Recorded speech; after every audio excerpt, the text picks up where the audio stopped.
اللہ سے کرے دور تو تعلیم بھی فتنہ، املاک بھی اولاد بھی جاگیر بھی فتنہ،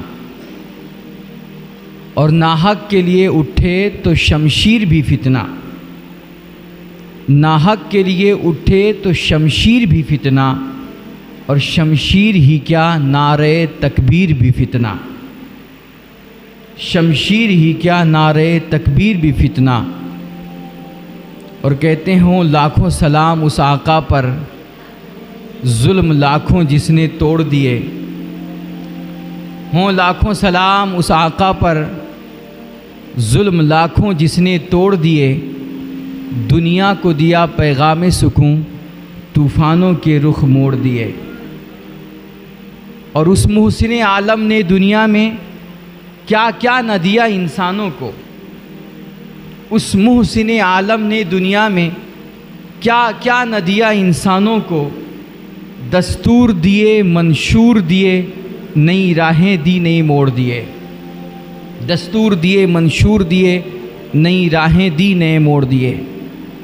آئیے ہم حضرات سب سے پہلے اپنے آقا و مولا حضور تاجدار مدینہ احمد مجتبیٰ محمد مصطفیٰ علیہ تحیۃ و ثنا کی بارگاہ بے کس پناہ میں بڑے ادب کے ساتھ، عقیدت اور محبت کے ساتھ درود پاک کا ہدیہ پیش کریں اور پڑھیں اللہم صلی علی سیدنا شفیعنا مولانا محمد وآلہ وبارک وسلم، صلاۃ و سلاما دائما علیک حبیبی یا رسول اللہ، صلاۃ و سلاما علیک یا نبی اللہ صلی اللہ تعالی علیہ وآلہ وسلم۔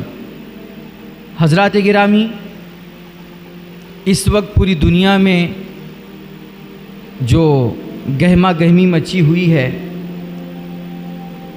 سرحدوں پہ تناؤ ہے، ہر طرف ایک جنگ کا ایک ماحول بنا ہوا ہے۔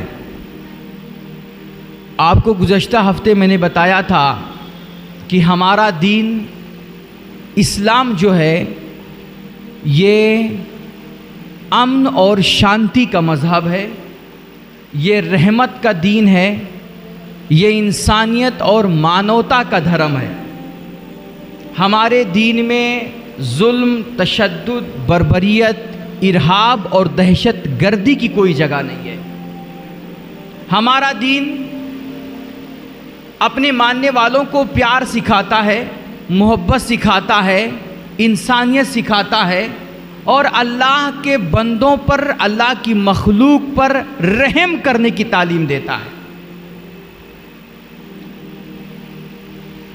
اب اسلام کا نام لے کر کے، اسلام کا نعرہ بلند کر کے کوئی بھی بندہ ہو، کسی بھی ملک کا ہو، وہ اگر دہشت گردی کر رہا ہے، اللہ کے بندوں میں خوف اور ہراس پیدا کر رہا ہے، اہل زمین پر وہ ظلم کر رہا ہے، تو اسلام کا نام لینے سے وہ مسلمان نہیں ہوتا ہے۔ جو بھی اللہ کے بندوں پر ظلم کرے، انہیں ناحق مارے، انہیں ستائے اور نہتھوں پر گولیاں چلائے، وہ کوئی پاکستانی تو ہو سکتا ہے مگر محمد عربی کا کبھی کوئی غلام نہیں ہو سکتا۔ وہ محمد عربی کا غلام نہیں ہو سکتا، چونکہ ہمارے آقا مصطفیٰ جان رحمت صلی اللہ علیہ وآلہ وسلم نے اپنے ماننے والوں کو ہمیشہ اللہ کے بندوں پہ رحم کرنا سکھایا ہے۔ ہمارے دین میں کسی کا ناحق خون بہانا گویا پوری انسانیت کا قتل کرنا ہے۔ اور یار، انسانوں پہ ظلم کرنا تو یہ تو بہت بڑی بات ہو گئی۔ ہمارا دین تو وہ دین رحمت ہے جو کتے بلی پر بھی ظلم کرنے سے روکتا ہے، اور بے زبان مخلوق کو ناحق ستانا، ان کو تکلیف پہنچانا، ان کو ایذا دینا، ہمارا دین اس کی بھی کبھی اجازت نہیں دیتا ہے۔ ایک مرتبہ میرے آقا علیہ الصلوۃ والتسلیم ایک سفر سے واپس آ رہے تھے۔ ایک جگہ راستے میں آپ نے پڑاؤ ڈالا، وہاں پر باغ باغیچہ تھا، کچھ درخت لگے ہوئے تھے، تو حضور رحمت عالم صلی اللہ علیہ وسلم وہاں پر ٹھہر کر کے آرام فرمانے لگ گئے۔ صحابہ کرام ایک جگہ بیٹھے تو وہاں پر چڑیوں کی کچھ آوازیں آئیں۔ اب چڑیاں چہک رہی تھیں، وہ بول رہی تھی، تو چڑیوں کی آواز عام طور پہ بڑی خوبصورت ہوتی ہے. صحابہ کرام نے چڑیوں کی خوبصورت آوازیں سنی تو ان کے دل کو وہ بھا گئی. اس لیے صحابہ کرام اس باغ میں گئے جہاں پہ چڑیاں بول رہی تھیں.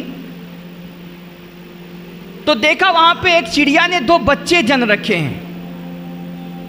بچے چھوٹے چھوٹے تھے، بڑے خوبصورت لگ رہے تھے. صحابہ کرام نے محبت سے ان بچوں کو اٹھا لیا اور اٹھا کر کے اپنی مجلس میں لے آئے. اتنے میں مصطفیٰ کریم صلی اللہ علیہ وسلم نے دیکھا کہ ان چڑیا کے 2 چھوٹے چھوٹے بچوں کی جو ماں ہے، جو چڑیا ہے، وہ اپنے بچوں کی محبت میں تڑپ رہی ہے. وہ ادھر ادھر اڑ رہی ہے، پھڑپھڑا رہی ہے اور وہ آوازیں نکال رہی ہے. مصطفیٰ کریم صلی اللہ علیہ وسلم نے ایک چڑیا کا اپنے بچوں کے لیے جب تڑپنا دیکھا تو مصطفیٰ جان رحمت تڑپ گئے اور آپ صحابہ کرام کے بیچ تشریف لائے. آپ نے دیکھا کہ صحابہ کرام اس چڑیا کے دونوں بچوں کو لے کر کے کھیل رہے ہیں. حضور نے وہاں پر ناراضگی کا اظہار فرمایا اور آپ نے صحابہ کرام کو تنبیہ کرتے ہوئے، ڈانٹتے ہوئے فرمایا، من فجا ہذہ بولدھا، کہ صحابہ بتاؤ تم میں سے یہ کس نے ان بچوں کو اس کی ماں سے جدا کیا؟ تم نے دیکھا نہیں کہ تم نے اس چڑیا کے بچوں کو اس کی ماں سے جدا کر دیا ہے؟ تو اس کی ماں جو ہے نا وہ تڑپ رہی ہے، چلا رہی ہے اور اپنے بچوں کے لیے وہ ادھر ادھر پھڑپھڑا رہی ہے. ردو ولدہا الیہا، جاؤ فوراً ان بچوں کو ان کی ماں کے پاس رکھ کر کے آؤ، ان بچوں کو ان کی ماں کو واپس کرو. یہ بہت بڑا ظلم ہے کہ کسی ماں سے اس کے بچوں کو جدا کر دیا جائے. آپ سوچئے کہ وہ مصطفیٰ جان رحمت جو ایک چڑیا کے بچوں کو اس کی ماں سے جدا کر دیا جائے، تو مصطفیٰ جان رحمت اس کو بھی گوارا نہیں کرتے ہیں. تو پھر آپ اس کی بھلا اجازت کیسے دیں گے کہ کوئی انسان کسی انسان کے بچے کو مار دے اور انسان کے بچوں کو اس کی ماں کی شفقتوں سے محروم کر دے، اس کی ماں کی ممتا سے دور کر دے؟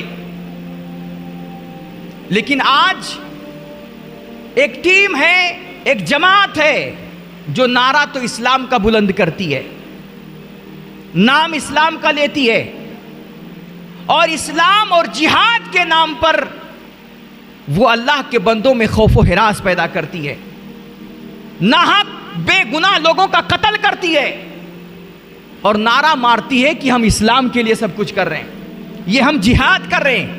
اللہ کی قسم ایسے فسادیوں کا نہ اسلام سے کوئی تعلق ہے اور نہ بانی اسلام محمد عربی سے کوئی تعلق ہے. انہوں نے اسلام کی تعلیمات کو سمجھا ہی نہیں ہے.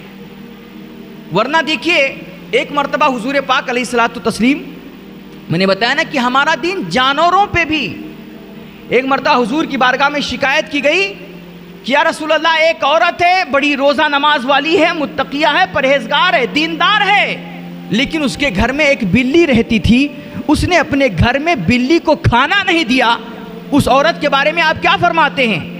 میرے نبی نے فرمایا وہ عورت لاکھ نماز پڑھتی ہو اور لاکھ اپنے آپ کو دیندار کہتی ہو، اگر اس کو اللہ کے مخلوق پہ رحم کرنا نہیں آتا ہے، اس کے گھر میں جو بلی تھی اس نے اپنے گھر میں پلنے والی بلی کو کھانا نہیں دیا اور بھوک سے ایک بلی اگر اس کے گھر میں مر گئی ہے تو میں محمد کہہ رہا ہوں ایسی عورت جہنمی ہے، اس کے روزہ نماز اس کو جہنم سے بچا نہیں پائیں گے، وہ عورت جہنمی ہے. ایک مرتبہ صحابہ کرام 2 صحابی تھے، وہ سواری پر، سواری کا جانور پہلے اونٹ گھوڑا کھچر یہی سب ہوا کرتے تھے، تو وہ سواری کے جانور پہ بیٹھ کر کے کہیں جا رہے تھے، ایک ادھر سے جا رہے تھے ایک ادھر سے آ رہے تھے. راستے میں دونوں کی ملاقات ہوئی تو 1 منٹ کے لیے رک کر کے سواری پہ بیٹھے بیٹھے ان دونوں نے آپس میں بات کرنا شروع کر دیا. بہت زیادہ دیر نہیں ہوئی، بس 1-1.5 منٹ کے لیے 2 منٹ کے لیے وہ دونوں صحابی رکے اور سواری کے جانور پہ بیٹھ کر کے آپس میں بات کرنے لگے. مصطفیٰ کریم نے جب یہ دیکھا کہ وہ دونوں لوگ سواری کے جانور پہ بیٹھ کر کے آپس میں بات کر رہے ہیں تو حضور صلی اللہ علیہ وسلم نے انہیں تنبیہ فرمائی. آپ نے فرمایا لا تتخذوا ظہور دوابکم منابر، کہ خبردار تم اپنے سواری کے جانوروں کی پیٹھوں کو منبر نہ بناؤ، کرسی نہ بناؤ، کیونکہ جب تم بلا وجہ سواری کے جانوروں کی پیٹھ پہ سوار ہو کر کے آپس میں بات کرتے ہو تو اس طرح ان جانوروں کو تکلیف پہنچتی ہے، ان کے اوپر فالتو کا بوجھ بنتا ہے، اس لیے وہ پریشان ہو جاتے ہیں۔ اور جب اللہ کی کسی ناحق مخلوق کو ستایا جاتا ہے، پریشان کیا جاتا ہے، تو یہ بات نہ اللہ کو پسند ہوتی ہے اور نہ رسول اللہ کو پسند ہوتی ہے۔ خبردار، اللہ کی کسی مخلوق پہ ظلم نہ کرو، نہ کسی جانور کو بھی تکلیف نہ دو۔ جب تمہیں سواری کی ضرورت پڑا کرے تبھی تم جانوروں کے اوپر سوار ہوا کرو، ورنہ بلا وجہ ان کی پیٹھوں پہ بیٹھ کر کے تم ان کو تھکایا نہ کرو، ان پہ بوجھ نہ بنا کرو۔ یہ میرے دین کی خوبصورت تعلیم ہے، جو جانور پہ بھی ظلم کرنے سے اور بلا وجہ انہیں تکلیف پہنچانے سے اس طرح منع کرتا ہے اور باقاعدہ اس پہ وعیدیں سناتا ہے۔ اور آپ ہیں کہ اسلام کا نام لے کر کے بے گناہوں کا قتل کر رہے ہیں، خون بہا رہے ہیں اور کہہ رہے ہیں کہ نہیں یہ تو ہم جہاد کر رہے ہیں۔ آج بہت سارے پاکستانی مولوی ہیں جو انڈیا پاکستان کی جنگ چھڑی ہے تو وہ پاکستانی مولوی کہہ رہے ہیں کہ یہ غزوہ ہند ہو رہا ہے، اس کو وہ غزوہ کا نام دے رہے ہیں۔ میں کہہ رہا ہوں نادانوں، غزوہ کی تعریف بھی تمہیں معلوم ہے؟ غزوہ کس کو کہتے ہیں؟ یہ جہاد ہے۔ میں سارے پاکستانی مولویوں کو جو وہ آج آتنکواد کو بڑھاوا دے رہے ہیں، آتنکواد کو جگہ دے رہے ہیں، اس کی تائید کر رہے ہیں، اس کے دفاع میں لگے ہوئے ہیں، میں سارے پاکستانی مولویوں سے پوچھنا چاہتا ہوں کہ آپ اپنے دل پہ اللہ رسول کو گواہ بنا کر کے یہ سوچئے اور بتائیے کہ کیا ہمارا اسلام کسی ناحق بندے کا خون بہانے کی اجازت دیتا ہے؟ کسی بے گناہ کا قتل کرنے کی اجازت دیتا ہے؟ ہمارا دین تو وہ دین ہے نا کہ جو جنگ بھی مسلط ہو جائے، تو ہمارے نبی علیہ الصلوۃ والتسلیم نے دنیا کا ایک اصول ہے کہ محبت اور جنگ میں جو کچھ بھی کرو سب جائز ہے۔ دنیا کیا کہتی ہے؟ مغرب کا نعرہ کیا ہے کہ محبت میں اور جنگ میں چاہے جو کرو سب کچھ جائز ہے، لیکن ہمارا دین کہتا ایسا نہیں ہے کہ محبت میں چاہے جو کرو سب جائز ہے۔ کسی کی عزت نوچ لو، کسی کی عصمت دری کر دو اور کسی کی عزت کے ساتھ کھیل جاؤ محبت کے نام پر، یہ ہمارا دین قطعاً اس کی اجازت نہیں دیتا ہے۔ ایسا کرنے والا بندہ اللہ رسول کی نگاہ میں بڑا مجرم ہے اور اس کو کل قیامت کے دن بھیانک سزا بھگتنی پڑے گی اس کے لیے۔ اور اسی طرح جنگ کے حالت میں بھی آپ سب کچھ نہیں کر سکتے، باقاعدہ ہمارے دین نے جنگ کے بھی اصول و ضوابط بیان کیے ہیں۔ ہمارے نبی علیہ الصلوۃ والتسلیم جب صحابہ کرام کو جنگ کے لیے جب روانہ کرتے تھے تو ان کو باقاعدہ بٹھا کر کے تعلیم دیتے تھے کہ خبردار تم جنگ کے لیے جا رہے ہو تو ایسا نہیں کہ اب جب تمہیں جو کوئی بھی ملے اس کو مار دینا، اس کا خون بہا دینا، اس کا قتل کر دینا۔ میرے نبی فرماتے تھے کہ جنگ کے لیے جا رہے ہو لیکن قتل اسی کا کرنا جو تم سے جنگ کرنے کے لیے آیا ہو، جو تم سے لڑائی کرے تم اسی سے لڑائی کرنا۔ خبردار کسی بے گناہ کا قتل نہ کرنا، کسی بچے پہ ہاتھ مت اٹھانا، کسی بزرگ بوڑھے کا خون مت بہانا اور کسی عورت کا بھی تم قتل مت کرنا، کسی کی مذہبی معبد پہ عبادت گاہوں پہ کوئی حملہ مت کرنا، کسی کو کوئی ٹھیس نہ پہنچانا، صرف اسی کے ساتھ لڑائی کرنا جو تم سے لڑنے کے لیے آیا ہو۔ یہ ہمارے نبی باقاعدہ جنگ کے اصول اور تعلیم بتاتے تھے۔ اب آپ سوچئے یہ آج جو پاکستان کے تمام علماء ہیں جن آتنکوادیوں نے آ کر کے پہلگام کشمیر میں پہلگام پر حملہ کیا اور 27-28 بے گناہوں کا قتل کر دیا، آتنک مچایا، ان کا دین دھرم پوچھ کر کے مارا۔ میں سارے پاکستانی مولویوں سے پوچھنا چاہتا ہوں کہ آپ اپنے دل پہ ہاتھ رکھ کر کے رب رسول کو گواہ بنا کر کے بتائیے کیا اسلام کی نظر میں انہوں نے جو کچھ کیا، یہ آتنک مچایا، یہ صحیح ہے؟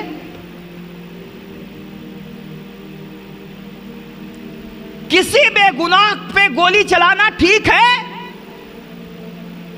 اگر کسی بے گناہ پہ گولی چلانا یہ اسلام میں نہیں ہے، اسلام اس کی اجازت نہیں دیتا ہے. کسی کا قتل کرنا اسلام میں اس کی کوئی اجازت نہیں ہے. تو پھر ان آتنکوادیوں کا سپورٹ کیوں کر رہے ہیں؟ ان فسادیوں کا دفاع کیوں کر رہے ہیں؟ یہ پاکستانی لوگ کہتے ہیں کہ یہ ہمارا جو پاکستان ہے یہ مملکت خدا داد ہے، اور وہ لوگ کہتے ہیں یہاں ریاست مدینہ قائم ہے. اللہ کی قسم یہ سب جھوٹا نعرہ ہے. ابھی میں بتاؤں، جب ہمارے بھارت نے ان آتنکوادیوں کے 9 ٹھکانوں کو اڑایا، جبکہ انہوں نے آ کر کے ہمارے ملک میں آتنک مچایا، فساد مچایا، دہشت گردانہ حملہ کیا، ناحق لوگوں کا خون بہایا، تو بدلے میں بھارت نے ایک جواب دینے کے طور پر ان آتنکوادیوں کو ختم کرنے کے لیے ان کے ٹھکانوں پہ حملہ کیا، 9 ٹھکانوں کو اڑا دیا. اب یہ پاکستان جو اپنے آپ کو ریاست مدینہ کا دعوے دار ہے، جو کہتا ہے اور کہتا ہے کہ یہ ہمارا ملک مملکت خدا داد ہے، اس نے جواب میں جب حملہ کیا تو جو ہمارا کشمیر ہے، جہاں پہ جو پونچھ ایک وہاں کا خطہ ہے کشمیر کا، اس نے مدرسے پہ حملہ کیا، مدرسہ ڈھا دیا، اور وہاں پہ پڑھانے والے ایک قاری محمد اقبال کر کے تھے، کل ان کو شہید کر دیا. اور 2 معصوم بچے، ان کے علاوہ 12 اور افراد جن کا کوئی گناہ نہیں تھا، جن کا کوئی قصور نہیں تھا، بلا وجہ اندھا دھند وہاں پر فائرنگ کی گئی، وہاں پہ گولہ باری کی گئی، مدرسے کو ڈھا دیا گیا اور ناحق مسلمانوں کا خون بہا دیا گیا. اور یہ کس نے بہایا؟ جو اپنے آپ کو کہتا ہے کہ ہمارا ملک مملکت خدا داد ہے، یہ ہمارا ملک ریاست مدینہ ہے اور ہم لوگ جہاد کر رہے ہیں. یہ جاہل ہیں، گنوار ہیں، ان کو جہاد اور اسلام کے بارے میں کچھ پتہ ہی نہیں ہے. میرے بھائی، ہمارا دین اللہ کے بندوں پہ رحم کرنا سکھاتا ہے. ایک مرتبہ میرے حضور علیہ الصلوۃ والتسلیم کی بارگاہ میں صحابہ کرام ایک عورت کو پکڑ کر کے لائے اور کہتے ہیں جنگ کے لیے گئے تھے تو ایک عورت قید میں آئی، صحابہ کرام نے اس کو قتل کر دیا. مصطفیٰ کریم صلی اللہ علیہ وسلم نے جب سنا کہ جنگ میں صحابہ کرام گئے تھے اور انہوں نے ایک عورت کو مار ڈالا ہے، ایک عورت کا قتل کر دیا ہے، تو حضور بے حد ناراض ہوئے اور صحابہ کو ڈانٹتے ہوئے آپ نے فرمایا ما کانت ھذہ لیقاتل، کہ یہ عورت تم سے لڑائی کرنے کے لیے نہیں آئی تھی، یہ عورت جنگ کرنے نہیں آئی تھی، تم نے اس عورت کا ناحق خون کیوں بہا دیا؟ یہ میرے اللہ کو قطعاً پسند نہیں ہے کہ اللہ کی دھرتی پہ فساد مچایا جائے اور اللہ کے بے گناہ معصوموں کی جان لی جائے، ان کا خون بہایا جائے. ہمارا دین اس کی اجازت نہیں دیتا ہے.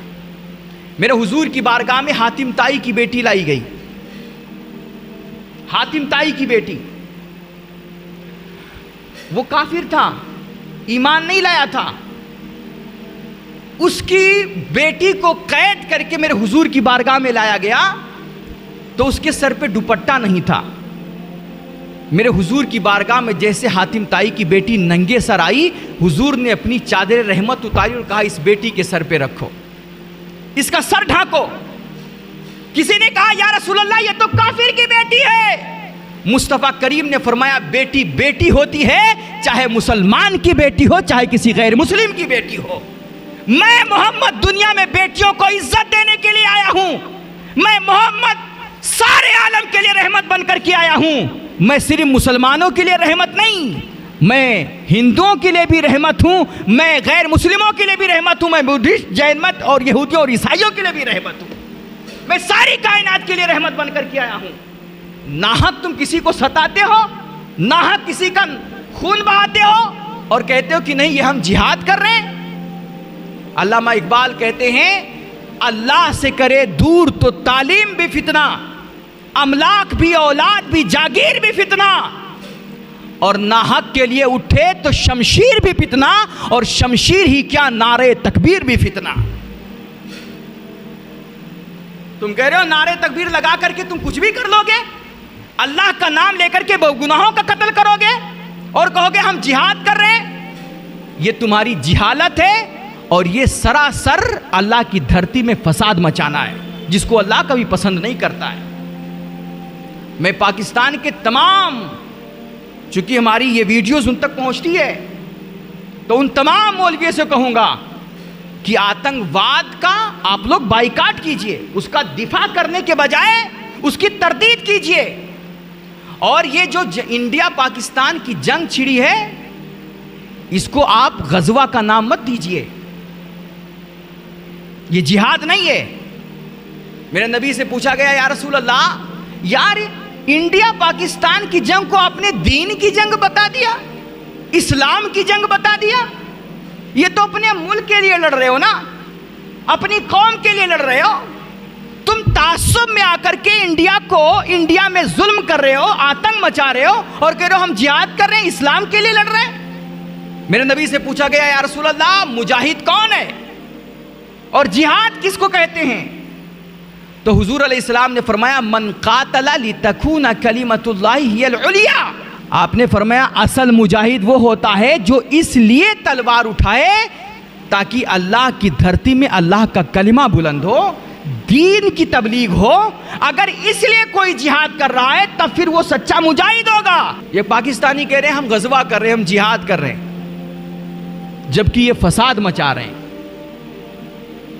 یہ قومیت کا جھگڑا ہے، یہ دین کا جھگڑا نہیں ہے۔ اس لیے ہمارے جو بہت سارے بھولے بھالے مسلمان ہیں وہ بھی کہتے ہیں ہاں یار وہاں تو مسلمانوں کو مارا جا رہا ہے، یہ ہو رہا ہے، اور یہاں کشمیر میں کس کو مارا گیا؟ مدرسہ کس کا تھا؟ میرے نبی فرماتے ہیں تحفظوا من الارض فإنها امکم۔ ایک روایت ہے، اگرچہ اس روایت پہ کچھ کلام ہے، لیکن یہ مفہوماً یہ روایت صحیح ہے کہ وطن سے محبت یہ ایمان کی علامت ہوتی ہے،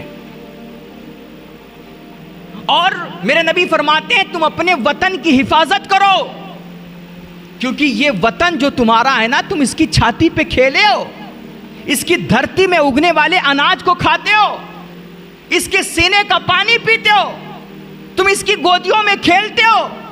یہیں پر ہمارے پرکھوں کی قبریں، ہمارے بزرگوں کے مزارات ہیں،